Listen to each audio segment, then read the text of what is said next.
நம்மள யார் பெரியவன்னு இவங்களுக்கு அடுத்து வந்துச்சு. இவ்வளோ நடந்ததுக்கப்புறம் கப்பர்நகூம் போகிறாங்க. எங்கே போனாங்க? பிலிப்பு சிசேரா தேசத்தில் போய் அங்கே வரைக்கும் போய் தான் அங்கே ஏசப்பா இந்த பேதுருக்கிட்ட சொன்னாங்க, நான் வந்து இப்படிலாம் கஷ்டப்படணும். அங்கேருந்து நடந்து வந்துகிட்டே இருக்காங்க, கலிலேயாவை கடக்குறாங்க. அடுத்து இப்போ கப்பர்நகூம் வந்துட்டாங்க. மேலேருந்து கீழே வரைக்கும் நடந்து வந்துட்டாங்க.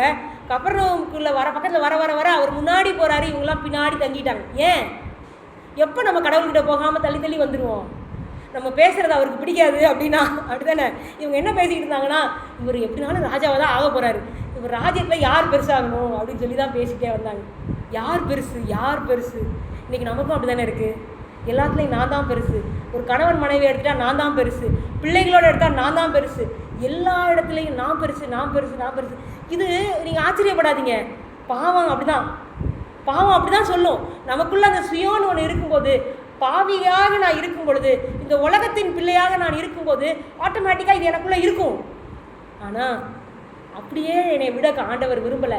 அப்படிப்பட்ட பெருமைகள் எனக்குள்ளே இருக்கும்போதும் அவர் என்கிட்ட தேடி வருகிற ஆண்டவராக இருக்கிறார். என் பின்னாடியே அவர் வரார். வந்து நான் உனக்காக எல்லாத்தையுமே கொடுத்தேன், நீ எனக்கு உன் இருதயத்தை கொடுப்பியான்னு கேட்குறாரு. பாருங்களேன், அவங்கள்ட்ட புரிய வைக்கிறதுக்காக இவர் இந்த சொல்லும்போது அவங்க சீஷர்களுக்கே ஆக்சுவலாக புரிஞ்சிச்சு. ஐயோ ஏதோ தப்பு பண்ணிட்டோம். ஏன் தெரியுமா? அவங்க அப்போ தான் யாரோ ஒருத்தவங்க ஏசப்பாவோட நாமத்தினால அற்புதம் செஞ்சோடனே, ஏய் உங்களுக்கு அவரை தெரியவே தெரியாது, அற்புதம் பண்ணாதீங்கன்னு தடை பண்ணாங்களாம். நாங்கள் அப்படி பண்ணிட்டோமே அப்படின்னு சொல்கிறாங்க. ஏசப்பா சொல்கிறாங்க, அப்படி சொல்லக்கூடாது, நீங்கள் அப்படி செய்யக்கூடாது, நீங்கள் யாரையுமே தடை பண்ணாதீங்க, பரலோக ராஜ்யத்தை நோக்கி அவன் பாதையை நீங்கள் தடை பண்ணிடாதீங்க, எல்லாரையும் என்கிட்ட வர விடுங்க அப்படின்னு சொல்கிறாரு. அப்போ எப்படி நீங்கள் இருக்கணும்னு சொல்லி காமிக்கும் போது ஒரு சின்ன பிள்ளையை இழுத்து நடுவில் நிற்க வைக்கிறார். அந்த பிள்ளைக்கு எப்படி இருந்திருக்கும்?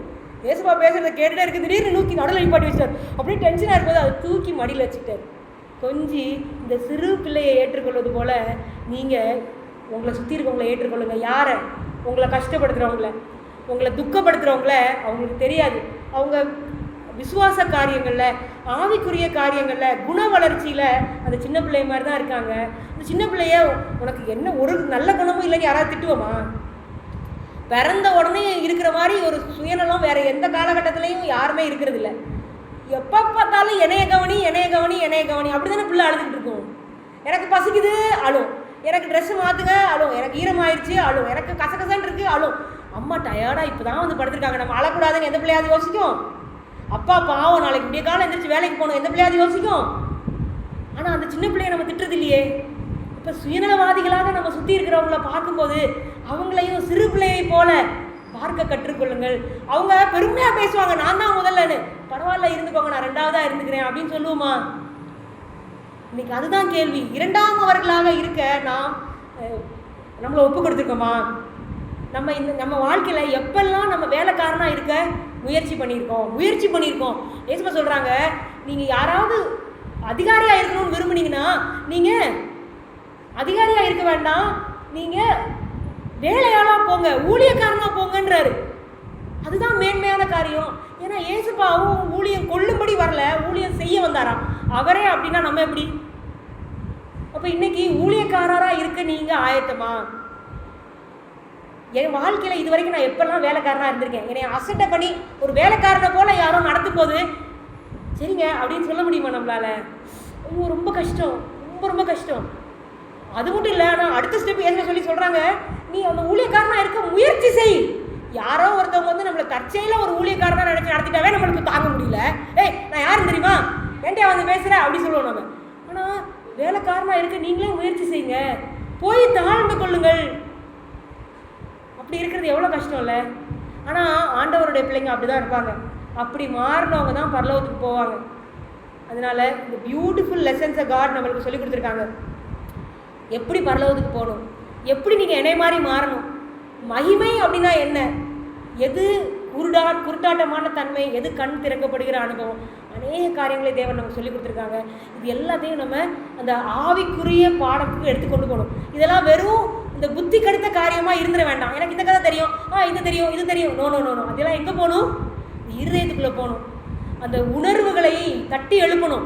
இது எப்படி ஆண்டவரே நான் இப்படி இருக்கேனே அப்படின்னு சொல்லி என்னுடைய இருதயம் கிழிக்கப்பட்டதாக மகா கேடுள்ள அந்த இருதயத்தை அவர்கிட்ட கொடுத்து சதையான இருதயத்தில் அவரிடத்துலேருந்து பெற்றுக்கொள்ளும் அனுபவமாக இந்த பாடம் நமக்கு அமையட்டும். கடைசியாக ஒரே ஒரு ஆக்சுவலாக வியாழக்கிழமை பாடத்தை நான் விட்டுட்டேன். அதில் தான் 3 விதமான பாடங்களை தேவன் சொல்லிக் கொடுக்குறாரு. ஃபஸ்ட்டு அது நீங்கள் தயவுசெய்து வீட்டில் போய் படிங்க. அது நம்ம டைம் கன்ஸ்டன்ட்னால முடிச்சிருவோம். ஒரே ஒரு கொட்டேஷன் மட்டும் வாசித்து நான் முடிக்கிறேன். By all that has given us advantage over another. நமக்கு நம்ம இன்னைக்கு உலகத்தில் இருக்கும்போது நம்மளோட சௌகரியங்கள் மிகவும் குறைவானவர்களை விட நல்லா இருக்கும், அப்படி தானே? நம்மளை விட மோசமான நிலைமையில இருக்காங்களா? நீங்கள் யாராக இருந்தாலும் சரி, உங்களை விட மோசமான இருக்கிறவங்கள நம்ம பார்க்குறோம். அவங்கள விட நமக்கு அட்வான்டேஜ், படிக்கிறதுக்கு நமக்கு நல்ல காசு கொடுக்கறதுக்கு அம்மா அப்பா இருந்தாங்க, நான் படித்து முடித்தேன். அப்படி நிறையா நீங்கள் யோசித்து பார்க்கலாம். அப்படி படிக்க காசு கட்ட முடியாத பெற்றோர் எத்தனையோ பேர் இருக்காங்க. So I have an advantage.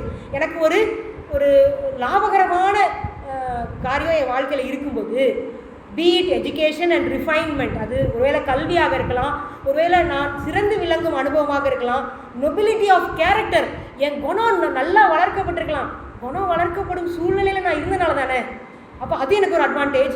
Christian training, நான் ஒரு கிறிஸ்தவ வீட்டில் பிறந்தனால, அல்லது யாரோ ஒருத்தவங்க என்னை கிறிஸ்தவ சபைக்கு கூப்பிட்டனால, யாரோ ஒருத்தவங்க என்னை சரியான வழியில் நடத்தினால நான் கிறிஸ்தவ பயிற்சி பெற்றுக்கொண்டிருக்கலாம். ரிலீஜியஸ் எக்ஸ்பீரியன்ஸ், ஆண்டவரை பற்றி புரிந்து கொள்வதற்கான இவ்வளோ பெரிய வாய்ப்பு, ஒரு அனுபவம், இது எல்லாம் எனக்கு அட்வான்டேஜ். இது எல்லாம் எனக்கு கிடைத்திருக்கும் போது we are in debt to those less favored.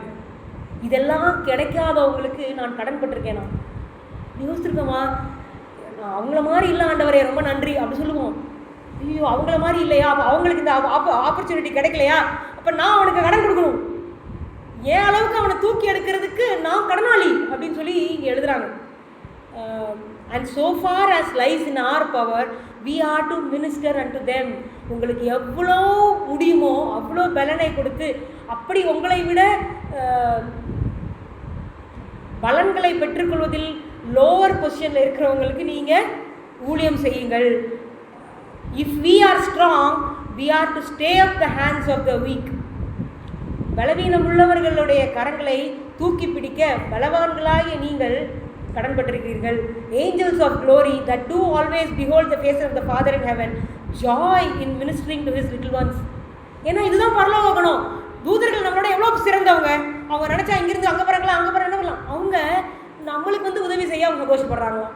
நம்ம என்னைக்காவது சோர்ந்து போய் அழுதுட்டு இருந்தோம்னா நம்மளுக்கு வசனத்தை ஞாபகப்படுத்துவாங்களாம். பரலோகம் என்ன சொல்லுதோ அதை நம்மக்கிட்ட பேசுகிறவர்களா, நமக்கு உதவி செய்கிறவர்களாக மினிஸ்டரிங் ஸ்பிரிட்ஸ் தான் அவங்கள சொல்லுது. அவங்களே அப்படின்னா அப்போ நம்ம எப்படி இருக்கணும்? Trembling souls who have many objectionable traits of character are their special charge. பாருங்க, விருப்பப்படத்தக்காத நிறைய தவறான குணங்களை பெற்று கொண்டிருக்கிற ஆத்மாக்கள் தேவ தூதர்கள் ரொம்ப அதிக கவனம் செலுத்தி அவங்கள ப்ரொடெக்ட் பண்ணுறாங்களாம். அவங்களுக்கு ஒப்படைக்கப்பட்டிருக்காங்களாம். இவங்களை சரியான வழியில் நடத்த வேண்டிய ரொம்ப வேலை அங்கே தான் இருக்குது அப்படின்னு ஏஞ்சல்ஸ் காட் அங்கே அனுப்புகிறாங்களாம். Angels are ever present where they are most needed. எங்கே அதிக தேவையோ அங்கே தூதர்கள் இருக்கிறாங்க. With those who have the hardest battle with self to fight. Hardest பேட்டில்னே நம்ம பண விஷயத்துலையும் வேறு 1000 பிரச்சனைகளை யோசிக்கணும். ஆனால் இங்கே சொல்கிறாங்க, சுயத்தோடான ஒரு போராட்டத்தில் யார் அதிகமாக ஈடுபட்டிருக்கிறாங்களோ அவங்களுக்கு அதிகமான தூதர் சேனை அனுப்பப்படுதான். And who surroundings are the most discouraging. அவங்கள இன்னும் கோவப்படுத்துகிற மாதிரி தான் அவங்க சூழ்நிலை இருக்குது. அவங்கள இன்னும் அடியில் தள்ளுற சூழ்நிலை தான் இருக்கா. Angels are sent and in this ministry Christ true followers will cooperate. இந்த தூதர்களின் ஊழியத்தில் கிறிஸ்துவின் உண்மையான பின்னடியார்கள் ஒத்துழைக்கிறவர்களாக காணப்படுவார்கள். நாம் ஒவ்வொருவரும் அப்படிப்பட்ட பின்னடியார்களாக இருக்கணும் அப்படின்னு சொல்லி நம்ம ஜெபிப்போம். தேவன் தாமே நம்மை ஆசீர்வதிப்பாராக.